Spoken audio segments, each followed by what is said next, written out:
Chapitre 1. Les fondations se fissurent. Ralph Steele se tenait devant les baies vitrées de son bureau en attique, regardant le soleil peindre le ciel de Seattle de nuances ambrées et cramoisies. À 42 ans, il affichait l'assurance tranquille d'un homme qui avait vu le pire de l'humanité et en était ressorti plus fort. La cicatrice qui courait de sa tempe gauche à sa mâchoire, souvenir de Kandahar, reflétait la lumière mourante alors qu'il se tournait vers son bureau.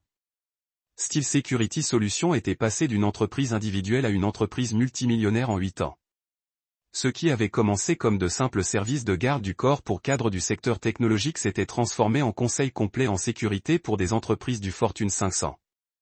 L'expérience de Ralph dans la Delta Force lui avait ouvert des portes qui restaient fermées aux concurrents civils, et sa réputation de résultat les maintenait ouvertes. Le fauteuil en cuir grinçait tandis qu'il s'installait derrière son bureau en acajou, examinant les contrats de la semaine. 3 nouveaux clients, 2 renouvellements de contrats et une consultation gouvernementale qui leur rapporterait près de $2 millions. La vie était belle, du moins le pensait-il. Travaillant encore tard, la voix de Sharon Steele portait une pointe familière de désapprobation lorsqu'elle entra dans son bureau. À 35 ans, elle était restée la superbe brune qu'il avait épousée 5 ans plus tôt, même si quelque chose dans ses yeux verts s'était un peu éloigné ces derniers temps. « Je finis juste », répondit Ralph sans lever les yeux de ses papiers. « Le récital de Christie est demain, n'est-ce pas? Tu as oublié. » Ce n'était pas une question. Sharon s'approcha du chariot du bar et se servit un généreux verre de vin. « C'est ta belle-fille, Ralph. Elle s'entraîne depuis des mois. » Ralph leva enfin les yeux, remarquant que Sharon évitait son regard. « Je n'ai pas oublié. Je réorganise des réunions pour être là. » Il observa le reflet de sa femme dans la fenêtre derrière elle. « Tout va bien? Tu as l'air tendu. »« Je vais bien. » Les mots lui vinrent trop vite. Juste fatigué. Cette maison, les obligations sociales, jouer la parfaite épouse d'entreprise. C'est épuisant. Mais il y avait autre chose. L'instinct de Ralph, aiguisé par des années d'analyse des mouvements ennemis et des menaces cachées, lui disait que Sharon mentait. Sa façon de serrer son verre de vin, le léger tremblement de sa voix, son refus de le regarder en face. Autant de signaux d'alarme qu'il avait ignorés pendant des semaines. « Pourquoi ne prends-tu pas des vacances ?» suggéra-t-il. « Rends visite à ta sœur en Californie, emmène Christie avec toi. » Le rire de Sharon était sans chaleur et te laissa ici avec ton travail. « De toute façon, c'est tout ce qui t'importe. » Avant que Ralph puisse répondre, son téléphone vibra. Un SMS de son frère, Roderick. Dîner de famille dimanche. Amen Sharon. On a quelque chose d'important à discuter. Rod veut qu'on vienne dimanche, dit Ralph en montrant le message à Sharon. Une lueur traversa le visage de Sharon. Panique. Culpabilité. Tout s'était envolé si vite. Ralph avait failli rater ça. Je ne pourrai peut-être pas venir, dit-elle en finissant son vin d'une gorgée. Je promets à Christie qu'on ira faire les magasins. Les soupçons de Ralph se cristallisèrent. En 5 ans de mariage, Sharon n'avait jamais manqué un dîner de famille. Elle adorait Roderick, disant souvent qu'il était le frère qu'elle n'avait jamais eu. Les frères Steele avaient toujours été proches. Roderick gérait les finances de l'entreprise tandis que Ralph s'occupait des opérations. Leur partenariat avait été parfait, fondé sur une confiance absolue. « Elle peut venir avec nous », dit Ralph prudemment, observant la réaction de Sharon. « Non. » La réponse fut sèche, désespérée. Sharon se reprit et força un sourire. « Je veux dire, elle est à cet âge où les dîners de famille sont une torture.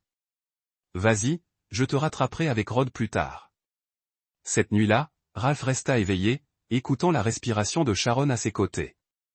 Elle avait pris un somnifère, une pratique qu'elle avait commencée récemment, mais son sommeil semblait agité. Dans l'obscurité, il prit une décision qui allait tout changer.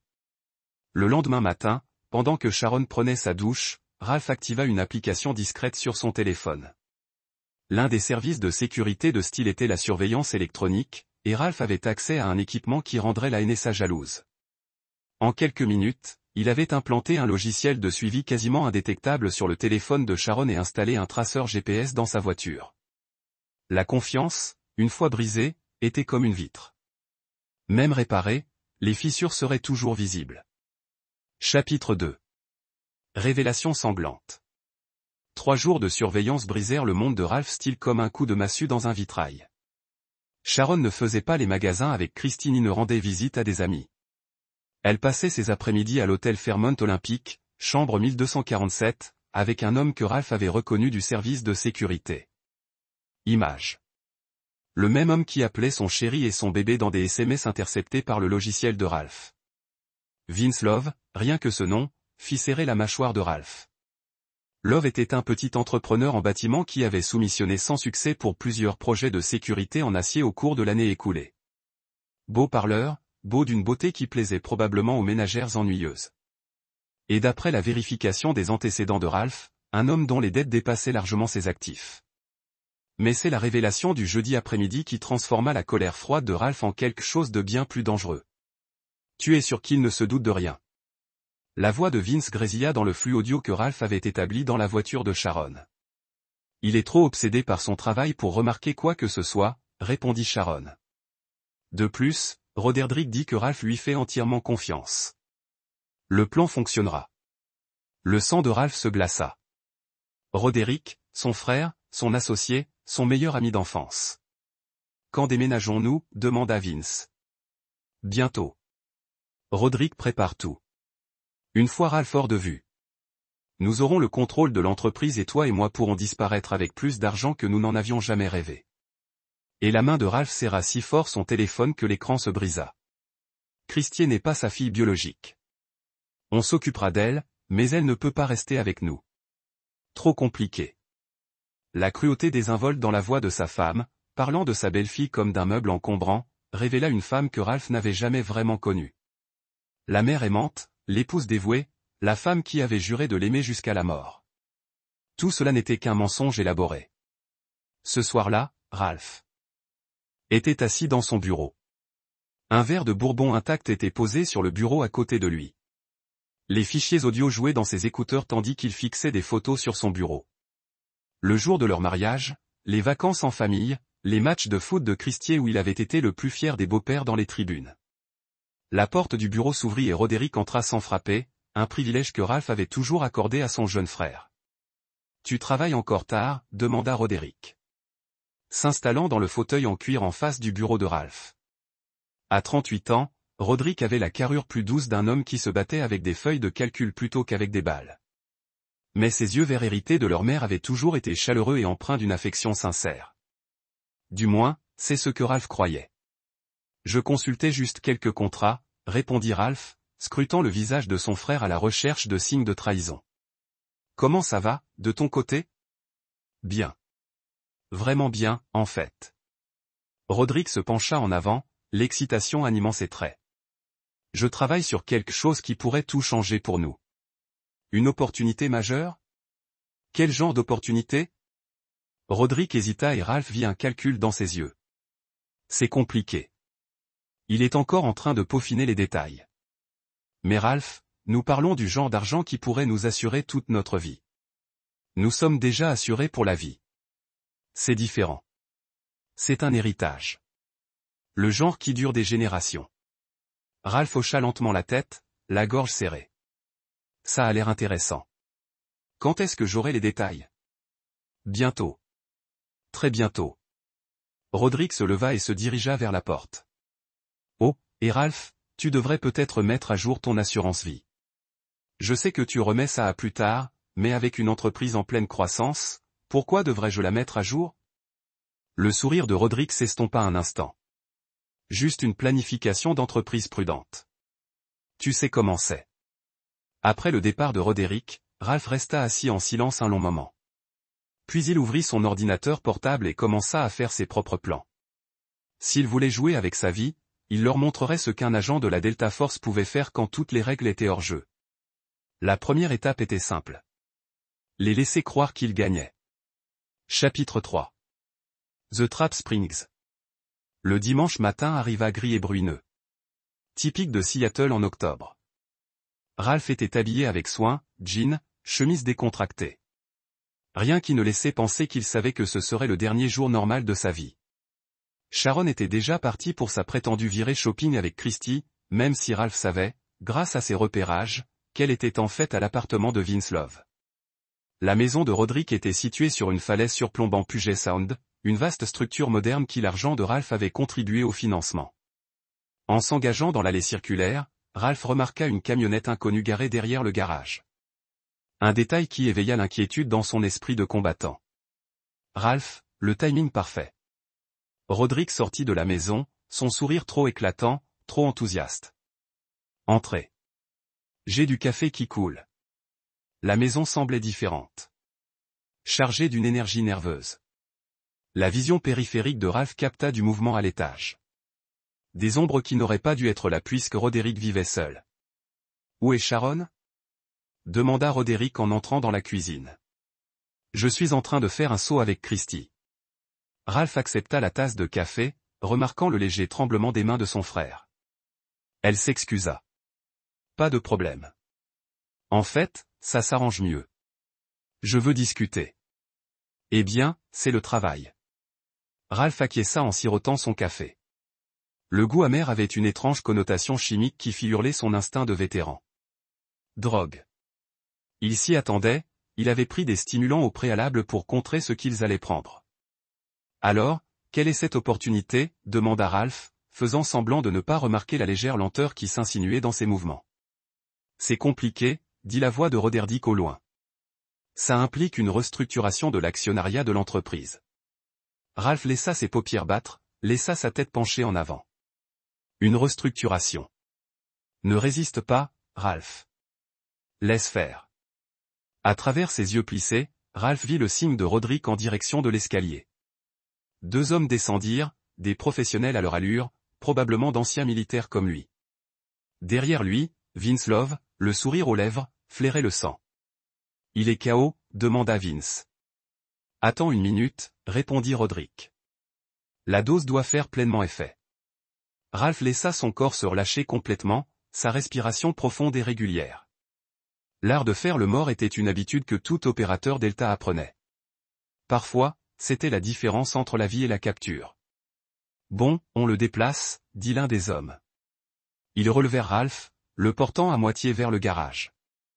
À peine les yeux ouverts, il les vit le charger à l'arrière d'une berline, et non de la camionnette qu'il avait repérée, ce qui signifiait qu'ils avaient tout planifié en détail. Le trajet dura 20 minutes. Ralph compta les virages, mémorisa l'itinéraire malgré les drogues qui perturbaient son système.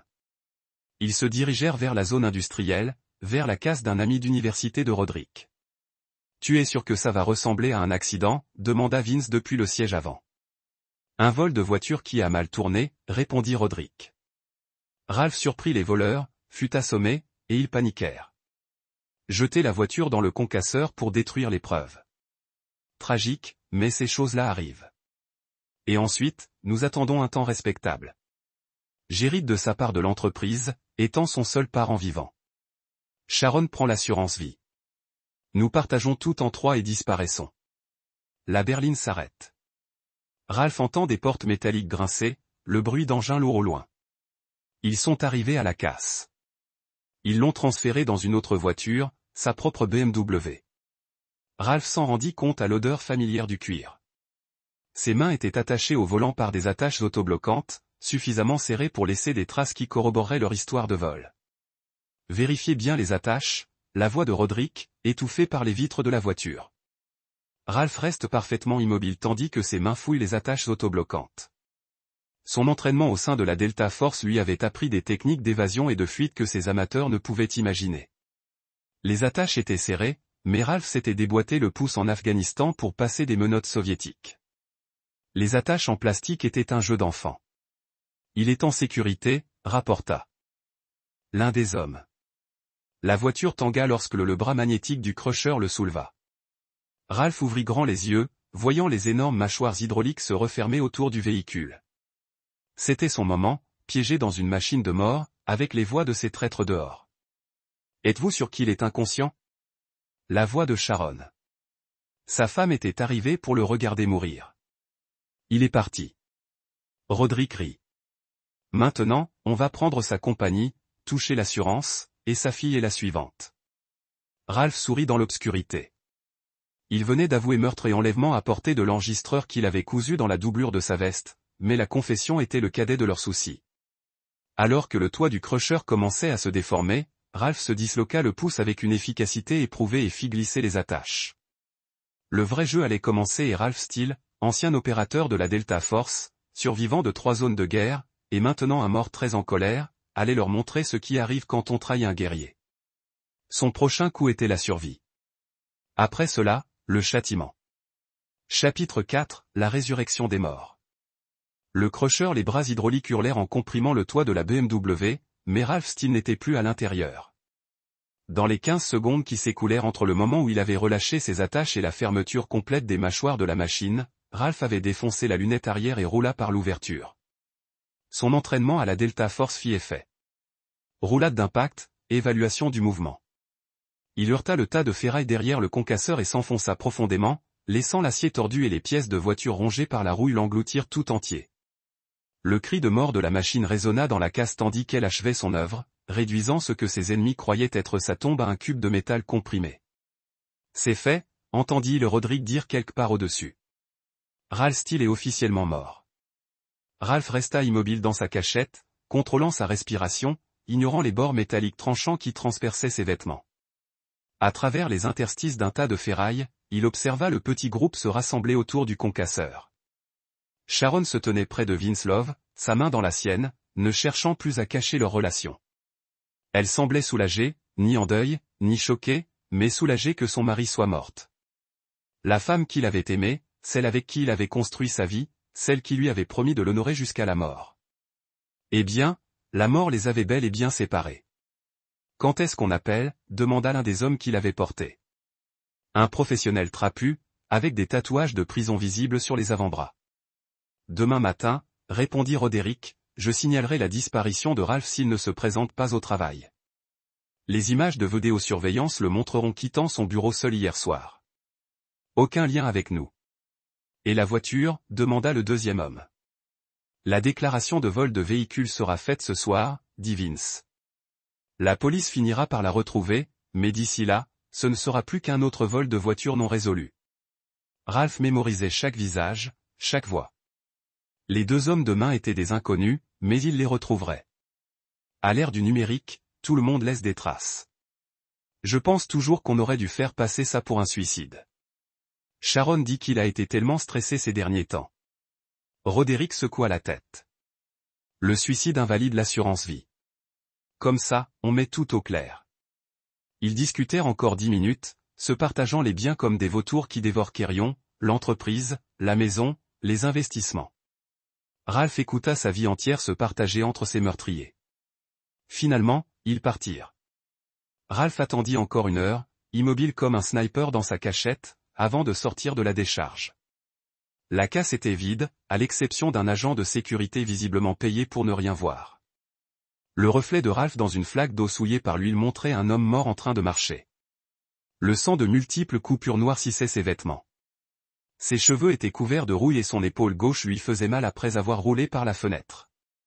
Mais ses yeux, brûlaient d'un feu froid qui aurait fait la fierté de son vieux sergent instructeur. Première règle de survie, évaluer ses ressources. Le portefeuille, le téléphone et les clés de Ralph ont été laissés dans la BMW. Maintenant, un cube en métal. Il n'avait ni papier d'identité, ni argent, ni aucun moyen d'accéder à ses comptes sans déclencher des alertes qui révéleraient sa survie. De l'extérieur, cela ressemblait à un désavantage catastrophique. De l'intérieur, c'était la liberté.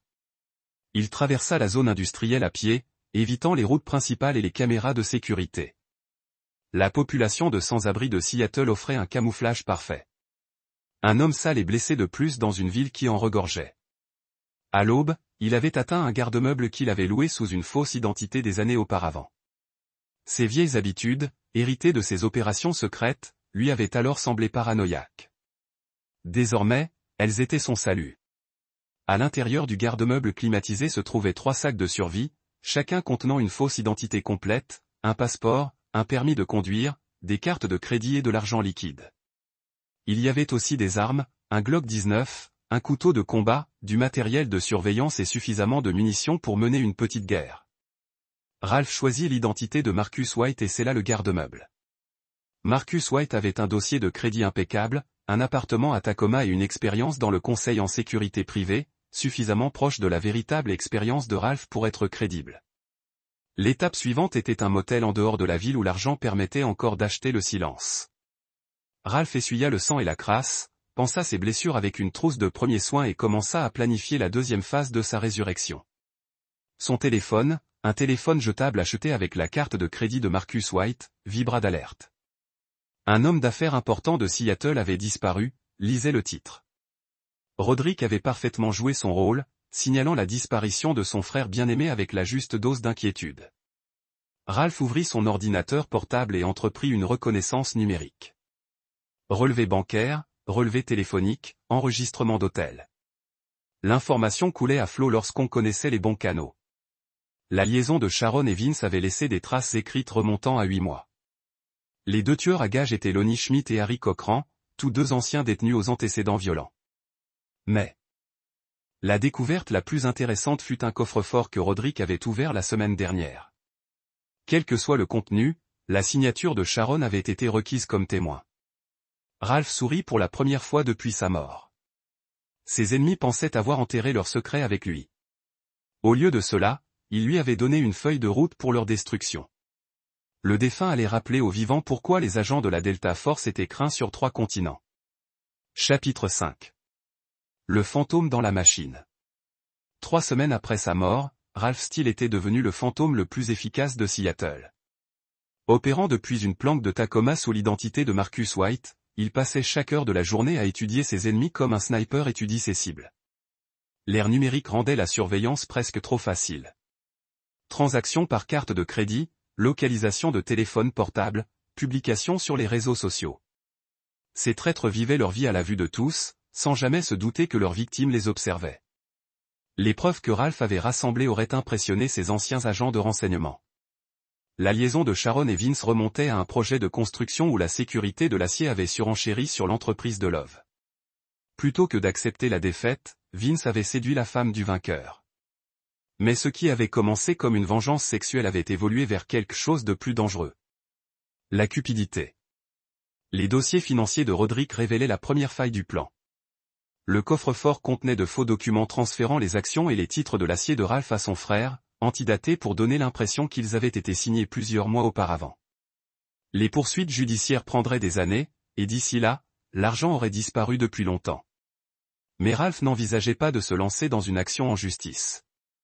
Son téléphone vibra, un message crypté provenant d'un ancien contact. Colis livré. Géroré Fulton avait servi avec Ralph en Afghanistan avant de créer sa propre entreprise de services discrets. Aucune question posée, aucun nom enregistré, aucun emploi trop sombre pour ses compétences particulières. Le colis contenait tout ce que Ralph avait besoin de savoir sur Lonnie Schmidt et Harry Cochran. Schmidt vivait dans un parc à caravane à Everett, passant ses journées à boire et ses nuits à vendre de la méthamphétamine pour compléter ses prestations d'invalidité. Harry Cochran avait des ambitions. Une petite amie, un emploi légal dans un entrepôt, le rêve de laisser son passé criminel derrière lui. Les rêves n'étaient qu'une faiblesse de plus à exploiter. Le premier geste de Ralph fut subtil. La petite amie de Cochran, Christy Hopkins, travaillait comme serveuse dans un restaurant près de l'entrepôt. Elle était jeune, jolie et, selon ses réseaux sociaux, éperdument amoureuse d'un homme qu'elle croyait enfin en train de se réconcilier. Un mardi matin, Ralph entra au restaurant, vêtu d'une combinaison de chantier et affichant ce genre de visage qui s'oubliait dès qu'on détournait le regard. Il commanda un café, laissa un généreux pourboire et attendit que Christy sorte pour sa pause cigarette. « Excusez-moi, mademoiselle. » Ralph s'approcha avec la déférence ouvrière parfaite. « Vous connaissez Harry Cochran ?» Le visage de Christy s'illumina. « C'est mon petit ami. »« Pourquoi ? » ?»« Je l'ai vu la semaine dernière avec une fille. Je me suis dit que vous deviez le savoir. » Le mensonge fit l'effet d'une bombe. Ralph vit le doute germer dans les yeux de Christy. Sa confiance s'effritait. Il partit avant qu'elle puisse poser des questions, sachant que la paranoïa était un poison qui fonctionnait mieux seul. Ce soir-là, le téléphone de Cochran explosa de textos accusateurs. La dispute s'envenima, les voix s'élevant dans l'immeuble au mur fin où il vivait. À minuit, Harry dormait dans sa voiture, confus et en colère, prêt à tout pour prouver son innocence. La phase 2 commença le lendemain matin. Ralph appela Cochran d'un faux numéro. Voix masquée par une distorsion électronique. Harry, ici Schmidt. On a un problème. Quel genre de problème? Le coup de Seattle. Les flics posent des questions. Retrouve-moi à l'endroit habituel dans 1 heure. Ralph savait, grâce à la surveillance, que Cochran et Schmidt se rencontraient rarement. C'étaient des connaissances, pas des amis. Mais la peur rendait les gens négligents. Et un homme paniqué ne posait pas de questions sur les détails. L'endroit habituel s'est avéré être un bar du sud de Seattle, un bouge réservé aux hommes qui payaient en liquide et s'occupaient de leurs affaires. Ralph arriva le premier, se positionnant avec une vue dégagée et plusieurs sorties. Les vieilles habitudes ont la vie dure. Cochran arriva pile à l'heure, le regard scrutant nerveusement l'intérieur sombre. Il était plus jeune que Ralph ne l'avait imaginé, peut-être 28 ans, avec la silhouette élancée de quelqu'un qui avait appris à se battre en prison. Mais Ralph avait appris à se battre là où l'ennemi utilisait des mortiers et des engins explosifs improvisés. Schmidt ne viendra pas, dit Ralph en se glissant dans la cabine en face de Cochran. La main du jeune homme se dirigea vers sa veste, cherchant une arme, mais s'arrêta en voyant le regard de Ralph. Les vétérans de combat se reconnaissaient instinctivement, et le regard de Ralph promettait une violence professionnelle rapide. « Qui êtes-vous » demanda Cochran. Un homme mort avec des questions. Ralph se pencha en avant. Il y a 3 semaines, vous avez contribué à tuer Ralph Steele. Je veux savoir qui vous a payé. Le visage de Cochran devint blanc. Steele est mort. Je l'ai vu moi-même. Regarde encore. Pendant un long moment, ils se regardèrent par-dessus la table balafrée. Finalement, les épaules de Cochran s'affaissèrent, vaincu. C'était censé être simple, dit-il. Un travail rapide, un bon salaire, pas de complications. Qui vous a engagé? Un certain Roderick a dit que son frère détournait les fonds de leur entreprise. Il fallait régler ça discrètement. Ralph hocha la tête. L'histoire de Roderick aurait été logique pour un homme de main. Une affaire de famille, une justice interne, rien de personnel. Où est Schmidt? Probablement ivre quelque part. Écoutez, monsieur Steele, si vous êtes vraiment en vie, vous savez que nous n'étions que des employés. Ce n'est pas notre problème. Ralph observa l'homme en face de lui. Cochran avait fait de mauvais choix, mais il n'était pas mauvais, juste désespéré et stupide. Dans une autre vie, Ralph aurait peut-être ressenti de la compassion. Mais dans cette vie, la compassion était un luxe qu'il ne pouvait pas se permettre. Je vais vous donner le choix, Harry, dit doucement Ralph. Première option, vous disparaissez ce soir. Quittez Seattle. Quittez Washington. Recommencez quelque part au loin. Ne jamais revenir. Quelle est la deuxième option? Le sourire de Ralph était plus froid que la tombe d'où il était sorti. Il n'y a pas de deuxième option. Cochran quitta le bar les mains tremblantes, avec 30 minutes pour ranger sa vie dans un sac de sport. À l'aube, il était dans un bus Greyhound en direction de l'Est, emportant avec lui la merci de Ralph. Lonnie Schmidt n'aurait pas cette chance. Chapitre 6. La purge commence. La caravane de Schmidt était posée au bout d'un chemin de gravier, telle une plaie purulente dans le paysage. Voitures rouillées et appareils électroménagers cassés jonchaient la cour, tandis que les odeurs chimiques de son laboratoire de méthamphétamine s'échappaient par les fenêtres fissurées. C'était là que les hommes allaient mourir lentement, une seringue après l'autre. Ralph observait depuis 3 jours, apprenant les habitudes de Schmidt. Cet homme était une créature d'habitude. Se réveiller vers midi, boire jusqu'au soir, cuisiner de la méthamphétamine jusqu'à l'aube. Pas de visiteurs, sauf des cambrioleurs en quête de profit. Pas d'appel téléphonique, sauf à son dealer. Schmidt s'était si bien isolé que ses cris n'atteignaient pas le voisin le plus proche. Parfait. Ralph entra par la porte de derrière à 3 heures du matin. Les crochets de serrure s'occupèrent rapidement du matériel bon marché. Le rire intérieur des produits chimiques, de la sueur et de la décomposition. Schmidt gisait évanoui sur un canapé taché. Une bouteille de whisky vide blottie contre sa poitrine comme un amant. La première giclée d'eau glacée le réveilla avec un halètement. Quoi? Les mots de Schmidt s'éteignirent lorsqu'il vit Ralph assis sur la chaise d'en face, le visage partiellement caché par l'ombre. Bonjour, Lonnie. La main de Schmidt se dirigea vers le pistolet caché sous ses coussins. Mais le Glock de Ralph était déjà pointé sur son front. Je ne ferai pas ça, dit Ralph sur le ton de la conversation. Ton temps de réaction est probablement saturé par tous les produits chimiques que tu as préparés. Qui es-tu? Que veux-tu? Je suis Ralph Steele. Il y a 3 semaines, tu as contribué à mon assassinat. Schmidt est injecté de sang. Yeux écarquillés. C'est impossible. Tu es mort. J'ai vu? Tu as vu une voiture se faire écraser. Quelle différence? Ralph se pencha en avant. Parle-moi du travail. Je ne sais pas de quoi tu parles. Ralph tira une fois, la balle passant si près de l'oreille de Schmidt qu'elle lui brûla les cheveux. Le bruit était assourdissant dans l'espace restreint. Je m'appelle Ralph Steele, répéta-t-il calmement. Je suis un ancien agent de la Delta Force avec plus de 200 victimes confirmées. J'ai été torturé par des professionnels et j'ai fait supplier des terroristes endurcis de mourir. Tu es un ex-tolard déchu vivant dans une décharge chimique. Cette conversation peut être facile ou difficile, mais elle finira par être entendue. Schmidt a craqué. L'odeur âcre se mêlant à la puanteur déjà présente dans la caravane. D'accord. D'accord. Seigneur. Oui, on a fait un coup. Un type voulait se faire abattre par son frère. Il a fait passer ça pour un carjacking. Qu'est-ce qu'il y a eu? Jamais eu de vrai nom. Juste un numéro de téléphone à un lieu de rendez-vous. Payé moitié d'avance, moitié après. Ralph le savait déjà.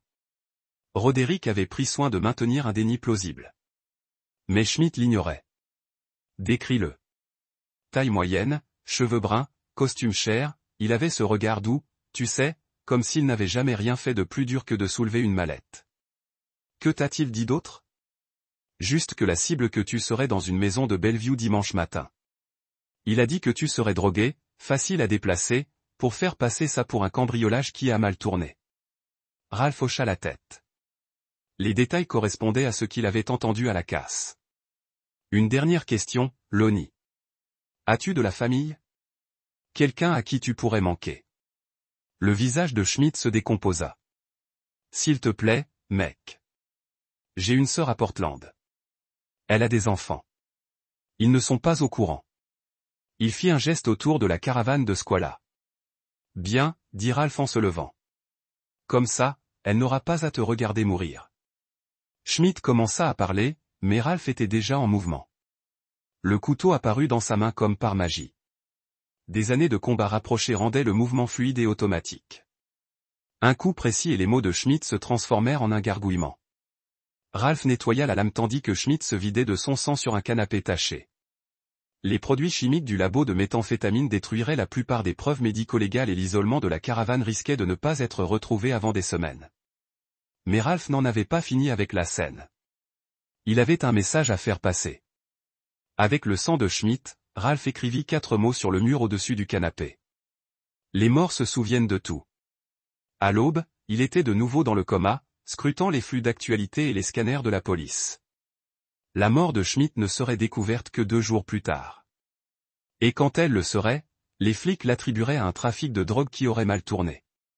Un simple déchet humain en train de se détruire. Ralph ne ressentait rien du meurtre. Aucune satisfaction, aucune culpabilité, aucune émotion.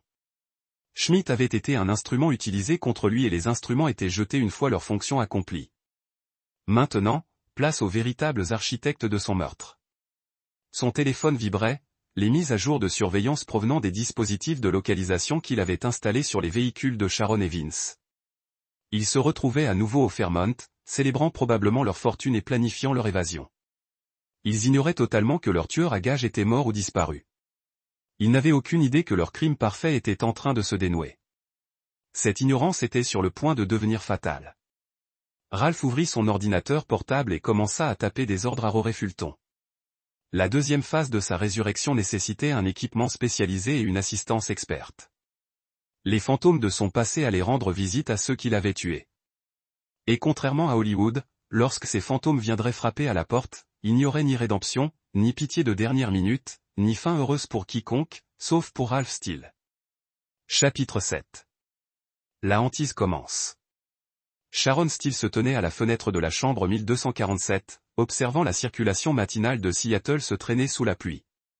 Le Fairmont Olympique était devenu leur sanctuaire, un endroit où elle pouvait être elle-même au lieu de jouer la veuve endeuillée. Le rôle était épuisant. Tous ses amis inquiets, les avocats qui s'occupaient de la succession de Ralph, les enquêteurs des assurances qui posaient sans cesse des questions. Tu penses trop fort, dit Vince Love depuis son lit, la voix encore rauque de sommeil. L'argent de l'assurance devrait être versé la semaine prochaine, répondit Sharon sans se retourner. 2 millions de dollars, plus la part de Ralph dans l'entreprise, la maison, les investissements. On aura de quoi disparaître complètement. Et le reflet de Christy Sharon dans la fenêtre ne laissait transparaître aucune émotion. Elle ira chez sa grand-mère à San Diego. C'est mieux ainsi. Prendre un nouveau départ, c'est tout laisser derrière soi. Vince la rejoignit à la fenêtre, les mains glissant autour de sa taille. Pas de regret, aucun. Le mensonge est venu facilement. Sharon se mentait depuis des mois à propos de l'affaire, sur le plan, sur le genre de personne qu'elle serait devenue. Un autre mensonge à peine important. Le téléphone de la chambre d'hôtel a sonné.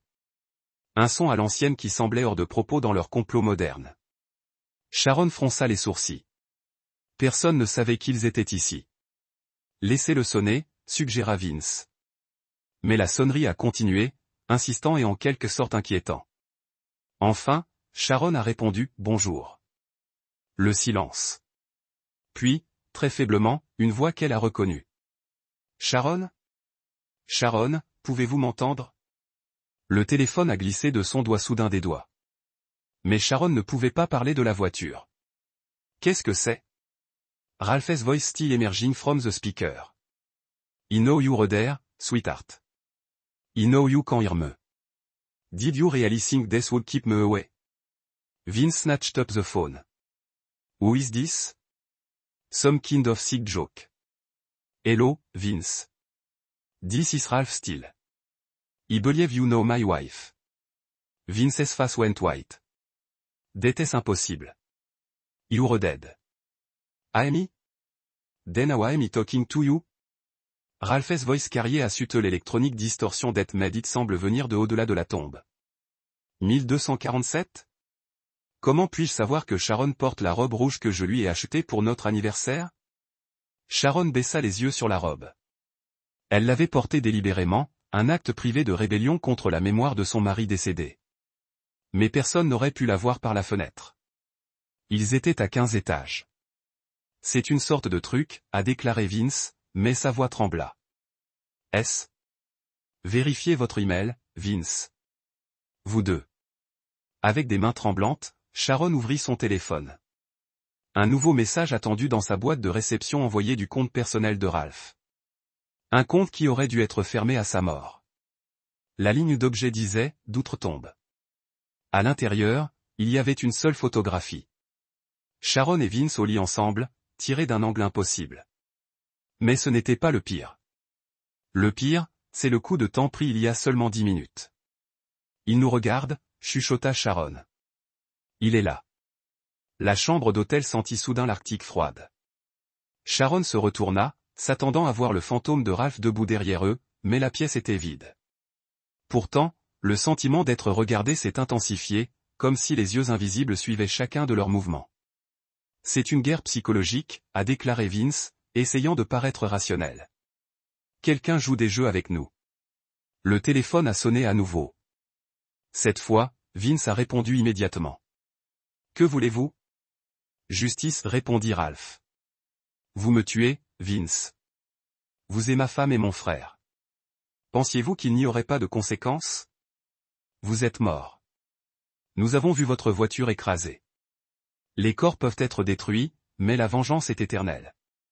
Je viens pour vous tous. Chaque personne qui m'a trahi sera payant. La ligne est morte.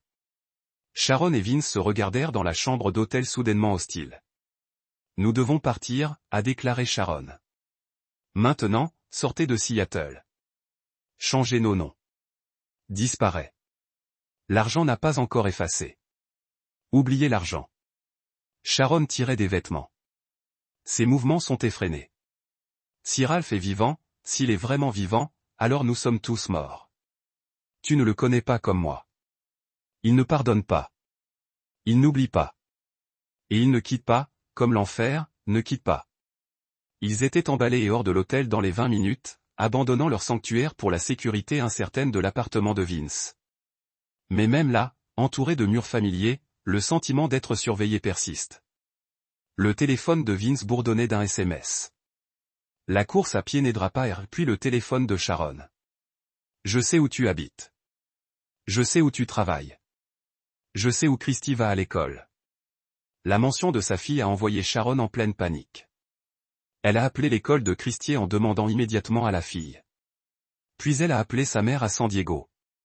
Maman, j'ai besoin que tu prennes Christy pendant un moment. C'est une urgence. Quel genre d'urgence? Sharon ne pouvait pas expliquer sans révéler ses crimes. S'il vous plaît, je vais l'envoyer sur le prochain vol.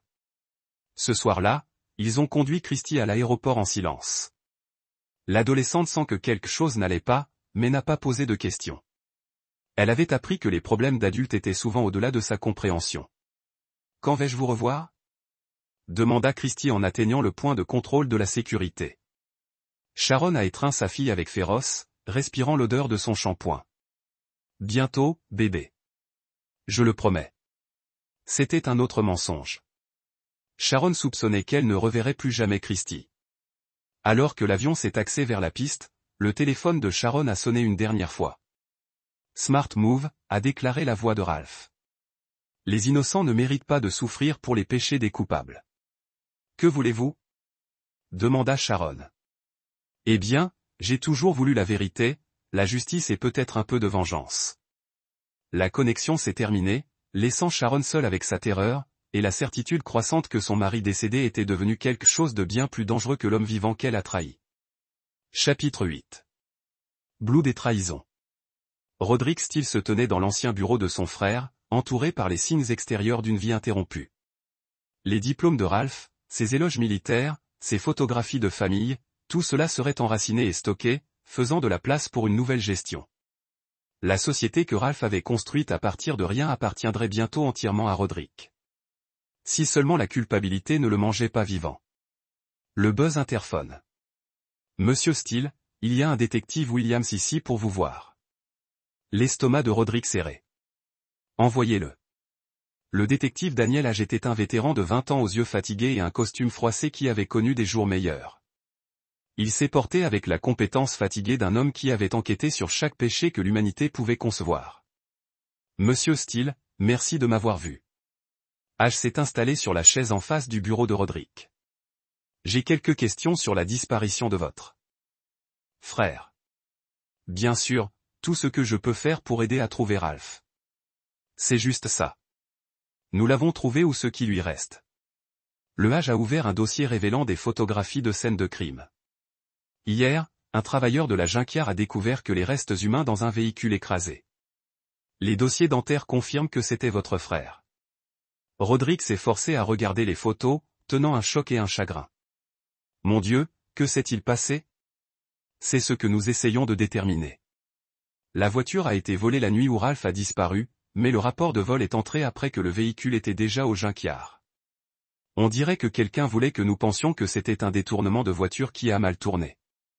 Vous pensez que c'était autre chose? Le Age a étudié la rhétorique avec l'intensité d'un homme qui avait appris à lire se trouve dans les micro-expressions de parents en deuil. Votre frère avait des ennemis, des concurrents des entreprises, bien sûr, mais rien qui m'entraînerait. Et les ennemis personnels? Problèmes conjugaux, difficultés financières. Roderick secoua la tête. Ralph était solide.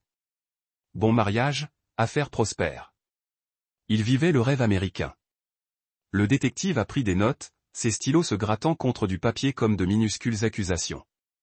Nous aurons besoin d'une liste complète de ses associés commerciaux, de clients récents, de toute personne qui aurait pu avoir de rancune. Je vais faire en sorte que mon assistant compile tout. Après le départ du Age, Roderick était assis seul dans l'obscurité de rassemblement. Ne pas prendre la peine d'allumer les lumières.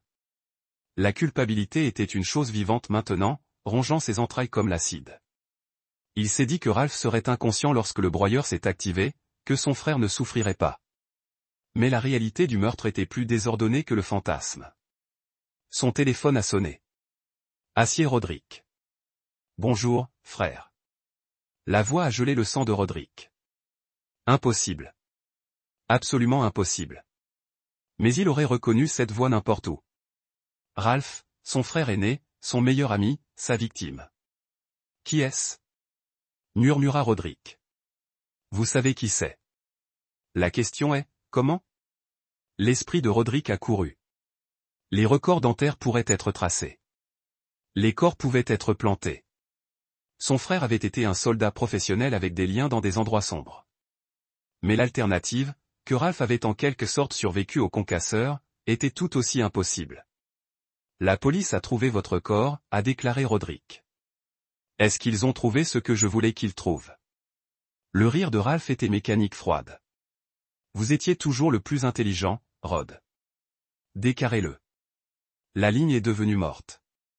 Roderick regarda son téléphone, les mains tremblant incontrôlablement. Si Ralph était en vie, vraiment vivant. La gorge de Roderick se serra. De quoi a-t-il l'air? Grand, cheveux noirs, une cicatrice au visage. Il a ses papiers et tout. Dois-je le faire monter? Non. Le mot sortit comme un cri étranglé. Ne le laissez pas monter. Appelez la police. Monsieur, tout va bien? Mais Roderick était déjà en mouvement, attrapant ses clés et son portefeuille, et s'enfuyant vers l'escalier de secours. Derrière lui, l'ascenseur sonna doucement, commençant sa montée vers le 15e étage. Roderick explosa. À travers la porte de la cage d'escalier dans le parking-garage, haletant comme un homme de noyade. Sa Mercedes a attendu dans son endroit réservé, un sanctuaire allemand d'ingénierie de la folie à l'étage. Il tâtonna avec ses clés, les laissa tomber, les récupéra avec des mains serrées. La voiture a commencé le deuxième essai. Roderick s'est renversé de son espace, des pneus grinçant contre le béton et se sont dirigés vers la rampe de sortie. Dans son rétroviseur, il a aperçu un mouvement.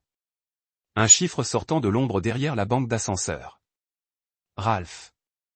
C'était vraiment Ralph. Roderick a terrassé l'accélérateur, parcourant le trafic du soir de Seattle comme un homme possédé. Son téléphone sonna constamment. Le bureau de sécurité, la police, Sharon appelant la panique. Il les a tous ignorés, se sont concentrés uniquement sur la mise à distance entre lui et son frère ressuscité. Mais où pourrait-il courir? Ralph connaissait tous les aspects de sa vie, chaque cachette, chaque relation. Il n'y avait nulle part sur Terre qu'il pouvait aller que son frère ne le trouverait pas. Le téléphone de Roderick a bourdonné un SMS. Contre chaque instinct, il regardait. S'enfuyant, petit frère. Comme quand nous étions enfants et que vous avez cassé le vase de maman. Tu te souviens de ce qui s'est passé alors? Roderick se souvenait que Ralph avait pris le blâme. A accepté la ceinture de leur père sur le dos sans protestation. Leur père n'avait jamais découvert la vérité, mais Ralph avait su. Ralph avait toujours su et il protégeait son frère cadet.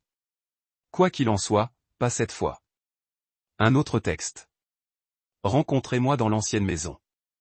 Tu sais où? Venez seul où Sharon et Vince sont morts ce soir. La vieille maison, leur maison d'enfance à Bellingham, a abandonné depuis la mort de leurs parents. Ralph l'avait gardée pour des raisons sentimentales, visitant parfois lorsque les souvenirs étaient trop forts. Il était isolé, entouré de bois à des kilomètres du voisin le plus proche. Parfait pour une confrontation entre frères. Parfait pour le meurtre. Chapitre 9. Le calcul. La maison d'enfance des frères Steele était assis comme un mausolème parmi les conifères imposants. Ses fenêtres sombres, sa peinture se développant avec des décennies de négligence. Ralph était arrivé en premier, tout comme sa coutume en territoire hostile. Il avait balayé le périmètre, vérifié les embuscades et positionné lui-même avec des lignes de vue claires et des voies d'évasion multiples. Les vieilles habitudes sont mortes durement, contrairement aux vieux frères. La Mercedes de Roderick a grimpé dans l'allée de gravier à minuit exactement, des phares coupant dans l'obscurité du nord-ouest du Pacifique.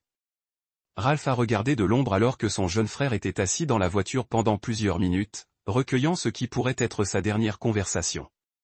Lorsque Roderick est finalement sorti, il ressemblait à un homme marchant vers sa propre exécution, ce que Ralph reflétait était essentiellement précis. « Je suis là » cria Roderick, tout comme il le voulait. Ralph a émergé de la traîne, se déplaçant avec la grâce prédatrice qui l'avait rendu légendaire parmi son unité de force Delta. Au clair de lune, la cicatrice sur son visage semblait briller avec sa propre énergie malveillante. « Bonjour, Rod. » Les deux frères se sont affrontés à travers la cour où ils avaient joué comme des enfants, où ils avaient combattu et ri et rêvé d'un avenir qui les maintenait ensemble pour toujours. L'ironie n'a pas été perdue pour l'un ou l'autre. Oh. Rodri a demandé, le broyeur. La voiture. Nous vous avons vu mourir. Vous avez vu ce que je voulais que vous voyiez.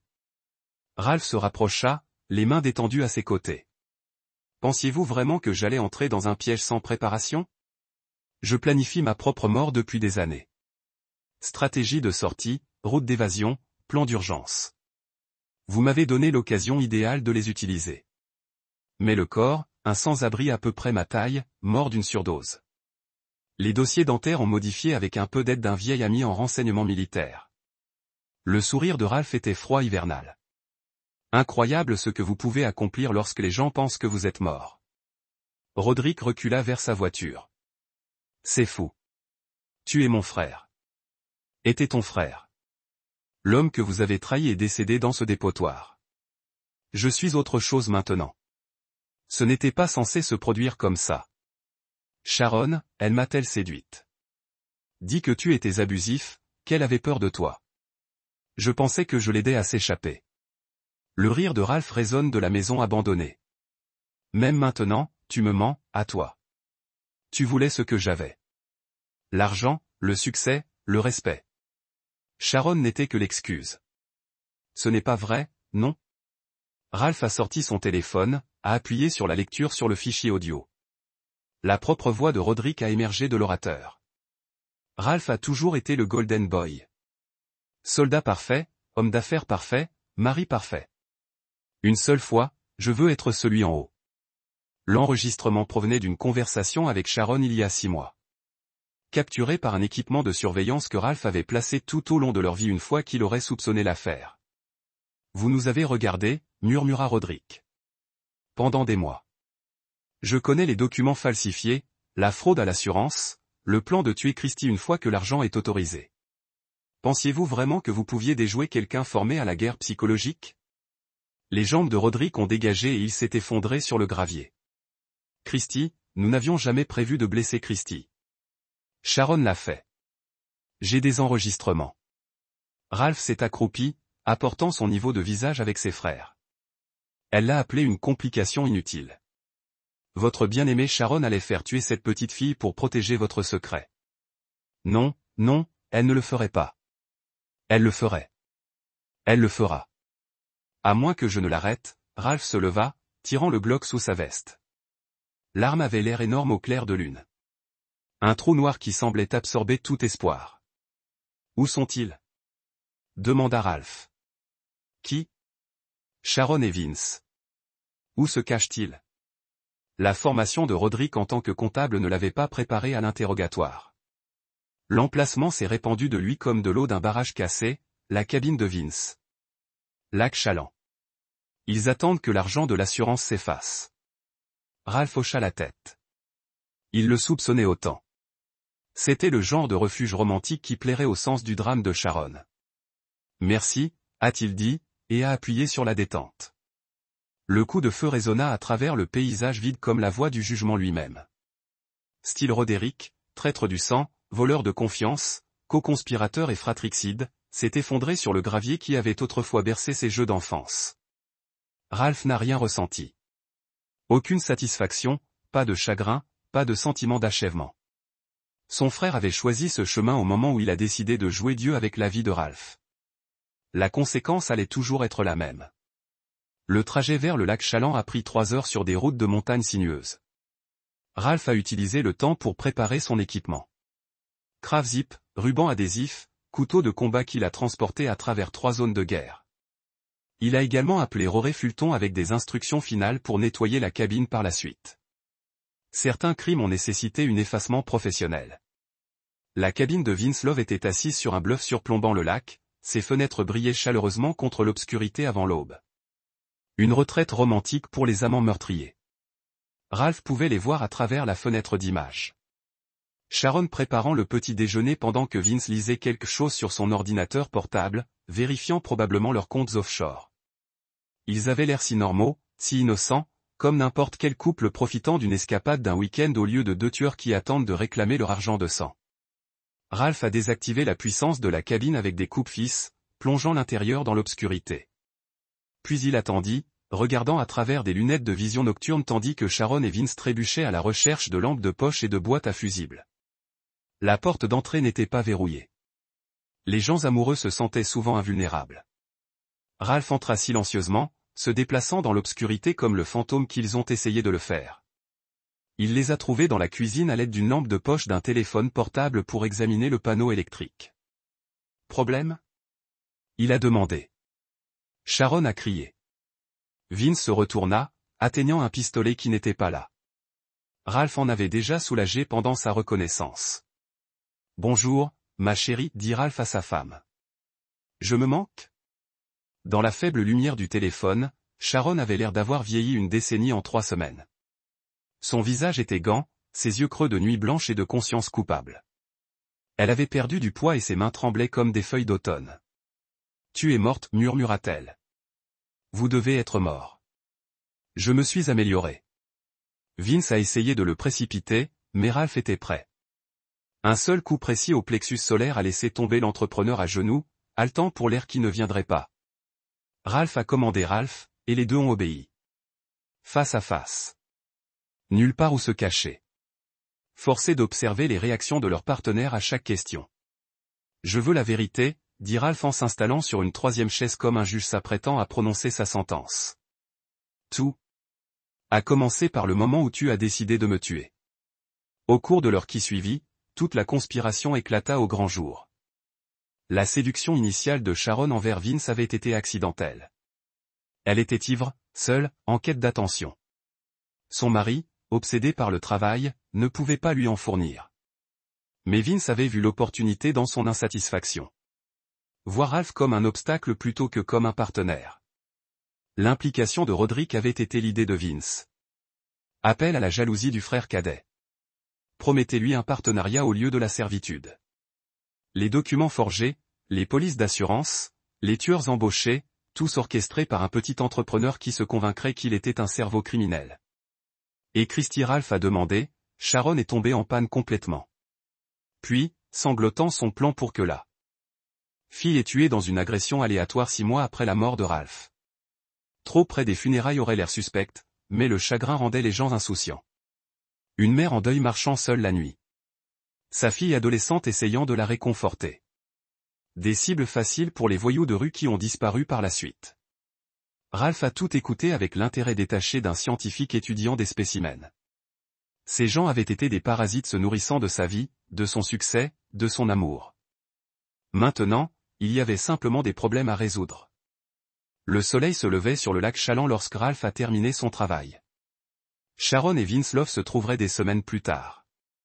Victimes apparentes d'un suicide de meurtre provoqué par la culpabilité de la mort de Ralph Steele. Les preuves seraient convaincantes parce que Ralph avait appris des meilleurs officiers du renseignement militaire qui pourraient faire la réalité, tout ce dont ils avaient besoin. Alors qu'il s'éloignait de la cabine, Ralph a senti quelque chose qu'il n'avait pas vécu depuis le dépotoir. Paix. Les échelles étaient équilibrées. La justice avait été rendue. Les morts pouvaient enfin se reposer. Son téléphone sonna alors qu'il atteignit l'autoroute. Numéro de Christier. Bonjour ma chérie. Ralph. Oh mon Dieu, j'ai eu tellement peur. Maman m'a mis dans un avion chez grand-mère, mais elle ne me dira pas pourquoi. Et puis grand-mère a reçu un appel de la police. Ils ont dit que quelque chose était arrivé à l'oncle Roddick. Je sais, bébé. Je sais. Mais vous êtes en sécurité maintenant. C'est ce qui compte. Quand puis-je rentrer à la maison? Ralph a regardé les montagnes, compte tenu de sa réponse. Marcus White avait une identité propre, assez d'argent pour recommencer n'importe où dans le monde. Il y avait des pays qui ne posaient pas trop de questions sur le passé d'un homme, surtout lorsque ce passé a été enterré sous les certificats de décès officiels. Bientôt, il dit, nous allons recommencer dans un endroit nouveau. Juste toi et moi. Airiez-vous ça? Oui, murmura Christy. J'aimerais beaucoup ça. Ralph Steele était mort, enterré dans un dépotoir et pleuré par personne qui comptait. Mais Marcus White était très vivant et il avait une fille qui avait besoin de protéger de l'obscurité qui avait consommé sa mère. Parfois, les morts ont pu ressusciter. Parfois, la justice ressemblait à une vengeance et parfois le seul moyen de construire une nouvelle vie était de brûler l'ancien au sol. Ralph se dirigea vers le lever du soleil, laissant derrière elle les cendres de trahison et le silence de la tombe. Dans le rétroviseur, la fumée s'est élevée de la cabine au bord du lac. Un dernier fantôme montant à ceux qui attendaient au-delà. La dette a été payée. Le compte a été fermé. Et quelque part à venir dans la possibilité de rédemption. Sinon pour lui, alors pour la fille innocente qui croyait toujours au plaisir pour toujours. Même les hommes morts pouvaient rêver. Et là, vous l'avez. Une autre histoire prend fin.